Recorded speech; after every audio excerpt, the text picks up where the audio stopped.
First off, though, your questions to the boss of the 13 housing group. Now, they're big. They've got 34,000 properties in our region, 70,000 customers. If you want to put a question to the top man, now's the time to do it. Free to call 08000 85 95 95. Ian Wardle in the hot seat. Across Teesside, County Durham and North Yorkshire. Proud of where we live. BBC Tees. So having a roof over your head and a decent place to live is the number one priority for all of us. So in the hot seat today, Ian Wardle, who is the Chief Executive of the housing group 13. Now, 13 provides services for more than 70,000 people across Teesside, County Durham and North Yorkshire. And they hit the headlines last month when they announced that 5 of their high-rise buildings on Teesside would be demolished and replaced by more than 100 new homes. Residents from 346 flats will be moved over the next 2 years. 13 says each one will receive advice and potentially just over £6,000 compensation. Now, looking at the emails and the texts that have come in already, it looks like communication could be a bit of a problem for the 13 housing group. But if you've got a thought or a comment, now is the time to get in touch. It's free to call 08000 85 95 95, or you could text me 81333. Start your text message with the word tease. Ian Wardle, good morning to you. Morning. So can you explain in simple terms what 13 does? We're a housing association, so we're there to provide homes and support for people who need a roof over their head. We're the product of 5 different organisations. We're quite complicated, our history. So we were part of Eramis, which was the transfer of the council housing stock in Middlesbrough. Part of TriStar, which was the arm's length management company from the council housing stock from Stockton. Housing Hartlepool, which was the council housing stock. Tees Valley Housing, which was an independent housing association, and a care company called No Care. So primarily we provide homes, but we also provide support services, so elderly accommodation, homelessness services, a range of other things to help people live independently.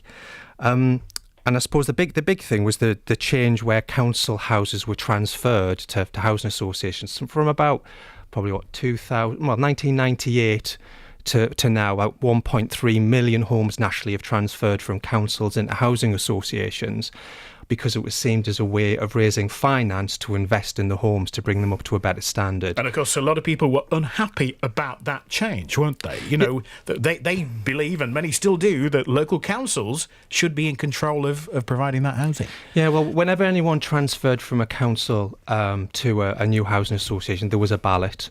And the ballot was really influential in a decision. So some people were unhappy, but not everyone.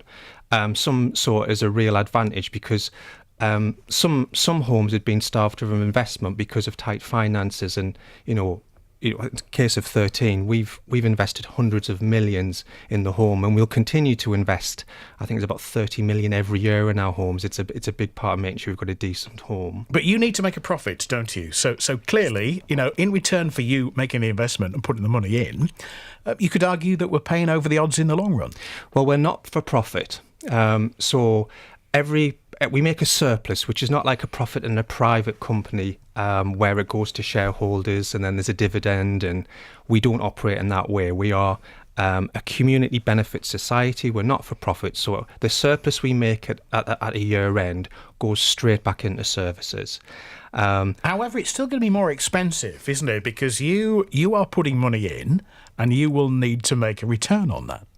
Not always. Some things we do and we don't make a return, and that's part of our social purpose. So why don't we just let local councils do it then? Councils are capped in how much they can borrow. And until the borrowing cap's lifted, councils can't borrow money to build houses unless they still have a housing revenue account. And that was the big ideological shift that happened. was in order to increase supply so housing associations could get grant and borrow, but also to invest in the stock. So councils are fettered; they can't do what they used to do. So how does it work? Because we often hear, don't we, that we're short of housing, we need more social housing. Do you come along and offer to build new homes, or do the council ask you to make that investment? It's both. It's very much based on what local authorities think they need, what their housing needs are. It's our job to work with them to deliver that, along with other organisations. And that's basically, that's part of our reason for being. So we build about 400 affordable homes every year. That'll increase over time. Everything from, a 2-bed house to a bungalow to supported accommodation. Some of that's developments that we think are important and work with the local authority, and sometimes they come to us. So controversially then, you've announced that 5 of your high-rise buildings on Teesside are going to be demolished. So what's the reason for that? I mean, it's not been an easy decision. We undertook a full review of our high-rise earlier this year. So we've got 18 high-rise blocks, most of them, 17 of them in Tees Valley. And we've looked at their current condition, how much more needs to be invested in them. Some of them are getting up to 55, 60 years old now. And some of them were never really designed to have a long lifespan. So we need to ensure that they are maintained at an acceptable standard. They're always going to be safe because we're a responsible landlord. And also thinking about increases in potential service charges and what might happen in the future. We took a hard look at that, and we realise it's people's homes. So, as I said before, it has not been an easy decision. But the 5 blocks need many, many million spending on each of them. And it isn't economic at times to do that when we are about investing in existing homes and increasing supply. So one of those blocks is Anson House, correct? It is. In Thornaby. Yeah. Andrew is on the line, and Andrew, I think, wants to talk specifically about Anson House. Morning, Andrew.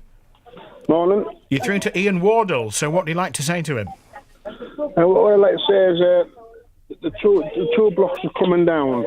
They're doing one block at a time. Why is that? Why aren't they moving tenants out both blocks at a time? It's kind of the logistics around it, Andrew, in terms of people will have preferences about where they want to go. We want to try and do that in a managed way that people can try and get to the neighbourhood, the street, near family or friends, wherever they need to be. So to deal with 200 household families in one go would be logistically hard for us. So that's why we're doing it in a phased basis based on individual conversations to ensure that we make sure that people get the best choices that they can, because we realise it's a very individual decision around where someone wants their home to be. But I gather, Andrew, you've got a particular concern about the lack of communication. Is that right? Yeah, well what it is, there was a lot of rumours going about before the 13 group approached us to tell us that these properties were coming down. Now, we were the last ones to know. Why was that? Well, we were aware of rumours, and some people were circulating rumours on social media, and we knew from residents' meetings as well that there were rumours. So we responded to that at the time, and what we did on the day of letting people know, we did do a full door knock of all the blocks. If someone wasn't in, we left a letter. We had relocation coordinators on site, and I know that we've got our relocation coordinators out and about all the time. If you feel you haven't been notified in the way that it should have happened, then I'm happy to have that conversation with you separately, because we'd need to look at that. But we were very clear on how that should happen. So if you feel as we've let you down in that regard, I'm more than happy to have a conversation about that. Yeah, you haven't let us down, because we should have been the first to know, being tenants, and we were the last to know. So Andrew, could I ask, did you find out on the day, or are you talking about the rumours before? No, before, months and months before. People were approaching me when I was going to the town centre and saying, your blocks of flats are coming down, and so are the other ones. And we never heard anything of the 13 group until the day the lady come with a letter. And there was another issue and all. A friend of mine phoned me. I'm not going to say who my friend was. And she said to me, have you got your letter off the 13 group yet? Because your block of flats are coming down. I said, it's rumours. I said, we've never read anything off the 13 group. 3 weeks later, the 13 group come with a letter and said they were coming down. So there was other people who knew before us. I mean, that can't be right, can it? What happened there? No, I mean, there were a lot of rumours, and there's been rumours in other blocks, not just the ones in Thornaby. We've had rumours about other blocks. I think with the heightened sensitivity after, quite rightly after Grenfell, we have had a lot of rumours about blocks. But no one's had a letter before that date. We hadn't communicated with anyone formally before that date. Everyone should have found out on the same day. So if that has happened, that's really quite serious for us. So I would need to look at that, Andrew. Can we put you in touch with Andrew then and try and sort that out? Welcome. Okay. Yeah. Other people in Anson House have heard that the other block, Hudson House, is going to be emptied first. So there are two issues with that if it's true. If the other block is emptied first, then people in that block get first choice of better housing. I mean, that's a point, isn't it? I don't think it's a question of better housing because... roughly about 3,500 of our tenants move out every year. So there's always a new supply. There's new homes being built. We built 100 homes over the last few months. So there's always a good choice. So I don't think it's about people kind of getting a higher quality house initially. The other point is if the block is left empty for a long time, then that will cause problems with vandals. If the other block is emptied first, the other block's still got people living in it. There's construction noise, all sorts of things to deal with. Yeah, when the block becomes empty, it will be secure. There will be security. It will not be left unleft. And nothing will happen to that block until the other block is also empty. We wouldn't do that. The disturbance would be too much for tenants and residents. You're listening to BBC Tees. We're talking to Ian Wardle. Ian is the chief exec of the housing group 13. If you've got a question for Ian, now is the time to call. It's free to call. It's 08000 85 95 95 or text me 81333. Start your text message with the word teas. Well, our reporter Anna Snowden has been talking to David Riley, who's been living at Anson House in Thornaby for 7 years.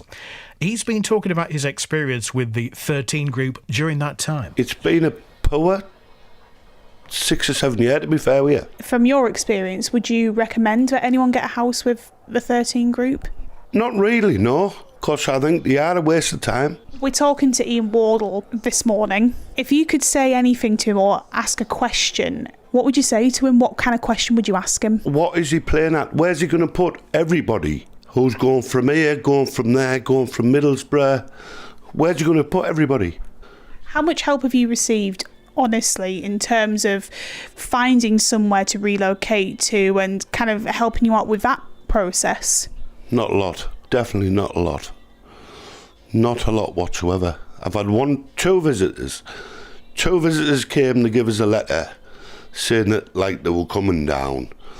Then the day after, another visitor, whatever. Would you say that that's something that 13 group in the time between now and when these tower blocks are demolished, that's something that they really need to work on, that relocation help? Something.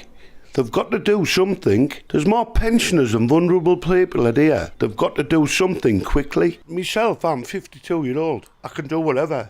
There's people in here in the 80s. It could kill some of them people moving out of here. So, what's he going to do? And that's the point, Ian Wardle, isn't it? You deal with a lot of elderly and vulnerable people. So does that sound acceptable to you?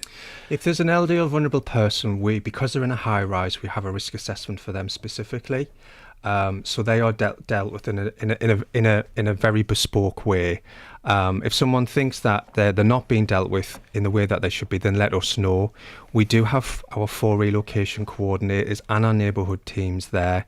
There's coffee mornings, we're attending residents' meetings, but if we do need to do more, we're more than happy to do that. That is not an issue. And I think some people will feel that because they're on a lower floor, it might take a little bit longer. And we know some people now, we've shared the news, they want to go now. And we will try and do that as quickly as we can, but we do need to do it in a phased way to make sure that people have got the best choices and it's based on an individual conversation. But if we need to speak to someone in more detail, we're more than happy to do that. And David was told that if he moved out into a private home, he would get £6,100 relocation compensation from 13, but he can't afford to pay the deposit on a new house, which of course can be really expensive. So he's stuck waiting for 13 to help him relocate. It depends whether it's a deposit for a kind of a private ownership one. We might be able to help on that. So again, if he speaks to us, our team, we can look at the individual circumstances around how we can help him get to the accommodation that he needs. Right, here's another question then about Anson House, this time from Lisa. I'm concerned about the people who have mental health issues in here. There's a few people that have been put in psychiatric hospitals and the flat has been kept on for them so that when they're better, they get to come back home. What's going to happen with these people? Very vulnerable people. Has anybody thought about that, Mr. Wardle? I think you should really assess people's mental health issues at the same time. So do you do that? We do, as I mentioned before, we have a risk assessment for tenants, residents that have any particular issues. Because they're a high-rise, we have to do that from a fire risk assessment basis. So again, we'll be working with those individual families to make sure that where they're going to be rehoused is adequate, and also support them through the process. So yeah, it's very much been part of our assessment. I mean, you're keen to point out, I mean, reading your blurb, you're very keen to point out you're a caring landlord. We are. I think our staff, our colleagues, are very committed to what they do. Our customer satisfaction results. We're not perfect by any means, but they are good, and they've been improving over recent years. We're very self-aware as an organisation. If there's issues, we want to deal with them. But at the essence of it, we're there to help people in housing need. And we don't like rehousing people. It's the last thing we need to do. But we have to sometimes, take some bigger decisions because we need to invest in other parts of the stock. Yeah, I mean, let's talk in a little bit more detail about high rise then. This decision to bring down 5 blocks, and you've explained, why you've had to do that. Yeah. But, I remember the comedian Billy Connolly once described tower blocks as vertical villages. There's no sense of community in high rise blocks, and, do you think that's a problem? I think it depends on the block. I know that some of the high-rise blocks that we have here in Middlesbrough that I've been to, there is a very strong sense of community. They know each other. They do activities together. They've got beautiful gardens at the bottom of the high-rise. They go on outings and trips. I think it depends on the block. I think it depends on the neighbourhood, and it depends on the people within that block. In some high-rise, no, I would say that there isn't that community spirit. Sometimes you can get a high turnover of tenants, but where you've got stability. But if you move people, they've been in that block a long time. That is their community. Yep. And then they might have been there for tens of years, and then you expect them to start all over again, often in old age. Yeah, and we're very aware of that, and that's why we want to make sure that the conversations with them are not rushed. It's very individual, and it's based on their needs, whether they want to be closer to family or friends. Some blocks we know people want to stay very close to the local area. So can you meet those requirements then? That's why we're taking our time. We know through the turnover, our stock and the new build, that we'll be able to do that, and people do have the option to go into the private sector or go with another housing association. It is about an individual conversation. All right, we are talking to Ian Wardle, the Chief Executive of the big housing group 13. They provide more than 70,000 people with a property to live in. If you've got a text question for Ian, he's here until 10 o'clock this morning, 81333. Start your text message with the word tease. 21 minutes to 10 at BBC Tees. Let's look at the texts here then. So Len in Middlesbrough says, Erimus, as was, it's known as 13 now, used to be well known as a caring, considerate social landlord. Now, some of their practices are as bad as some of the private landlords you can deal with. When and why did that happen? And have you got plans to be part of an even bigger group now? We've got no plans to be part of a bigger group. I think we're very concentrated on the Tees Valley and making a difference and helping to deliver more homes and invest in the homes that we have here. Our practice will be no different now to then when it was Eramis. We still have the same standards.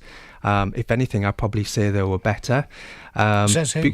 Well, we can see that from our customer feedback. Is that that's not an independent It's survey? completely independent. So we do weekly surveys of people who've had gas servicing or repairs. 200 tenants are phoned immediately at the end of the week, and then twice a year, independently, we do a very in-depth tenant survey, surveying thousands of tenants to ask all sorts of questions about us.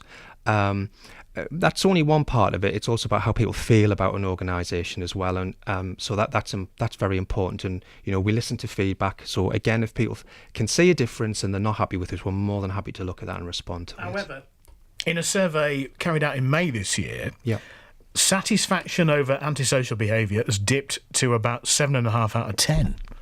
So why has that happened? It can depend on the level of antisocial behaviour and whether people are satisfied with the outcome.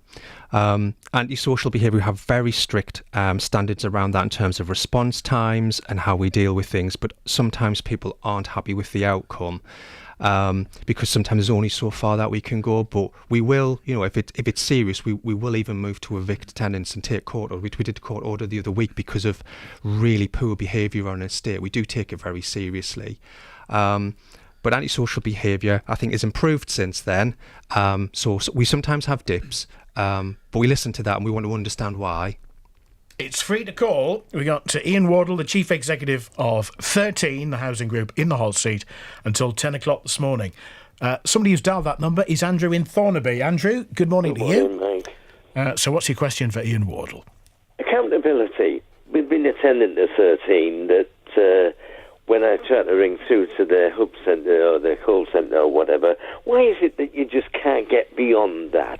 It just seems an impassable wall that sort of, when you want to speak to the relevant sort of department or whatever, or individual, you just can't get past them. With being a tenant and a sort of a tenant that needs a little bit more due care and attention with being a disabled person, as is my wife, that sort of when we spoke to them about issues, that when they sort of push a circular through or whatever to bring us up to date with things, that we told them, wouldn't it be nice if it could be in Braille, that Marilyn could read it then? And we're always promised this, but I've never received it. Or that, again, where's the patch managers gone? Somebody that you can interface with. That, the human side of this organisation, is getting smaller and smaller as days go by. I would agree with some of that. We've just changed our whole approach to estate patch management, and since April, we have a neighbourhood coordinator for 350 homes. So 2 years ago we had a neighbourhood colleague for 1,000, and then we reduced it to 750, and we're responding to customer feedback that they want to see someone on the street, knocking on the door, being there. So it'll take a little bit of time for that to bed in, but they're in post. You should have had a tenant newsletter a couple of weeks ago. It should have had the name of your new neighbourhood coordinator. Get in touch with them. They're going to be doing street walkabouts and all sorts in areas. We've done that for some time, but we are putting more resources in the neighbourhoods because we do know it's important. Tenants have asked us to do that. If you're having issues getting through the contact centre, that's just not on. So again, if you could give me details of which teams haven't been responding, we'll look at that very seriously, and I can look at the Braille issue as well. Well, they're all ongoing, but there's no knee-jerk reaction, as I say, that sort of, when I wish to sort of speak to a person or know that there is an individual that can deal with this, your community, phone centre just doesn't do its job or hasn't got that friendly attitude that gets me through. As I say, with being disabled, that sort of, I'm not saying that we want to huge them and get right to the top, but listen to, adhere to an issue that a couple of years ago that we had problems with one particular issue. And because some of your tradesmen were sort of taking industrial action, it was then subletted. We got better service from the subcontractors than what we got from your own sort of tradespeople. Andrew, and the reason why, because your predecessor went away with such a golden I think, how the hell did they deserve that? So, would you like to answer that specific point then? Well, I don't know about any golden handshake. As I understand it, my predecessor just retired. I don't think there was a golden handshake. But on the points around service, if I could share with you our satisfaction, if you'd like to come in and spend some time with me in our contact centre, more than happy to do that. And you can see, they now have very good customer satisfaction. We've put more people in the contact centre. And if this is an open invitation to Andrew in Thornaby to go to your contact centre. I am more than happy. Are you prepared to have a look for yourself, Andrew? Oh, I'd be delighted. I really would, because, as I say, it takes away the mystique of what there is. Okay. Well, can that be arranged then? More than happy All right. to. So we'll get in touch with you, Andrew, and arrange a visit to the contact centre. We're talking to Ian Wardle, the Chief Executive of the Housing Group 13. He's with us till 10 o'clock, as is often the case with hot seats. All the questions tend to come in just as the guest is about to get out of the hot seat. So it is free to call. 08000 85 95 95. Dave, in just a moment with the traffic and travel. Graham in Stockton says, I live in the Hardwick area of Stockton, where 13 have got some properties. He's noticed that the perfectly fine garden walls of the 13 houses have been knocked down and wrought iron fences been put in their place. Surely that's a waste of money in doing that. The money would be better spent on doing up their houses instead. I don't know the specifics around that, but I suspect there'll be a reason why. It might be to do with the structural stability of the walls, but I can find out why. But we do have a process of renewing boundaries. We have to do that regularly. Yeah. All right, more calls and questions on the way in just a second. So we're doing one of our hot seats again this morning. In the hot seat today, Ian Wardle, the top man, the chief exec of the Housing Group 13. They provide services for more than 70,000 people across Teesside, County Durham and North Yorkshire. You were criticised, Mr Wardle, by councillors in Stockton in May. Some said standards had fallen and you weren't communicating well with the local authority, so back to that again. Have you taken measures to address that?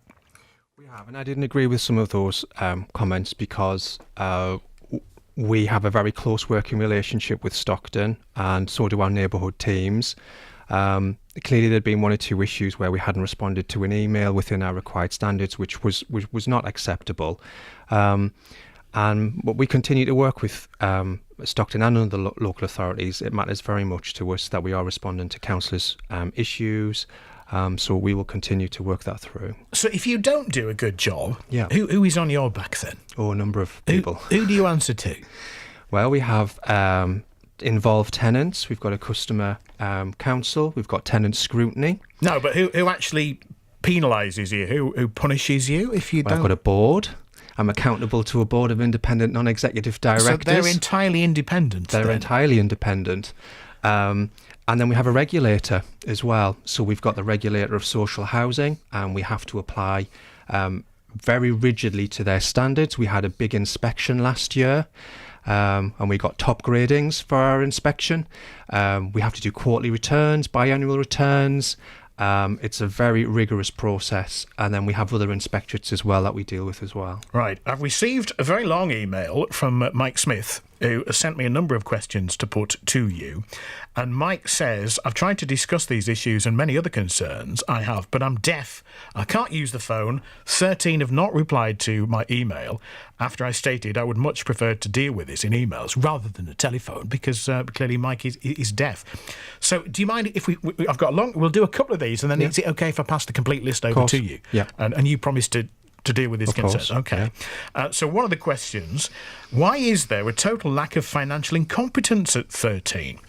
2 years ago, 30 builders sat in an office for 6 weeks because the site agent, who had no building experience, didn't know how to order materials or set the builder tasks. Is it true that cost 13 and ultimately the council taxpayer nearly £250,000?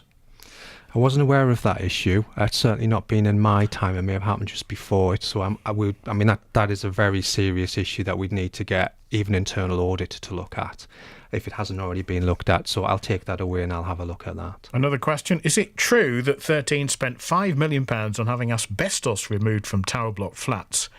Yet after the fire in the flats at Thornaby, the builder was still finding asbestos. Again, there's always asbestos in some people's homes because of historic construction practices, and I know that there was a big programme as part of modernisation to remove asbestos right the way across where it can be, and some can be encapsulated and it's perfectly safe. I'm not aware of the Thornaby asbestos issue, and again, I'm happy to look at that. Are you having to review the way you build blocks now post Grenfell? Because clearly a lot of people are really concerned about what happened there. Yeah, and we've had the interim review from Hackett, and although it's interim, most housing organisations and construction organisations are taking it very, very seriously, as are we. And it's not just for high rise; it's for a bungalow or a normal two-story building. So no, we take that very seriously, as we would, and we're working that through. So is it going to become more expensive then?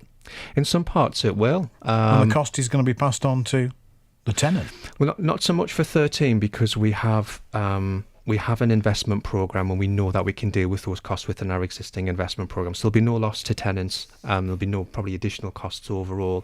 And indeed, where we have had issues, the government has put in schemes to reimburse as well.